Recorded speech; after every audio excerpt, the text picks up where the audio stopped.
கோவையிலிருந்து ஊட்டிக்கு செல்லும் முக்கிய சாலையாக மேட்டுப்பாளையம் சாலை உள்ளது. அந்த சாலையில் கடந்த சில மாதங்களாக மேம்பால பணிகள் நடைபெற்று வருவதால் அங்கு எப்பொழுதும் போக்குவரத்து நெரிசலாக காணப்படும். இந்நிலையில் இன்று காலை நல்லம்பாளையம் ராமசாமி நகரை சேர்ந்த ஓய்வு பெற்ற தமிழக அரசு போக்குவரத்து கழக நடத்துனர் ஜோதிராஜ் என்பவர் வீட்டிற்கு சென்று கொண்டிருந்தார். அந்த காரில் பெட்ரோல் மற்றும் கேஸ் இணைப்பும் உள்ளது. அப்போது அவரது காரில் இருந்து பெட்ரோல் கசிந்துள்ளது.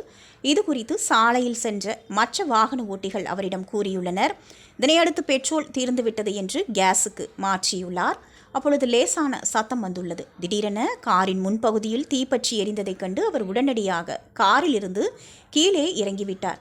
கார் மளமளவென தீப்பிடித்து எரிய துவங்கியது. சம்பவ இடத்திற்கு விரைந்து வந்த தீயணைப்பு துறையினர் மேலும் தீ பரவாமல் தணைத்தனர். இதனால் பெரும் விபத்து தவிர்க்கப்பட்டது. இந்த விபத்தில் முற்றிலும் கார் எரிந்து சேதமடைந்தது.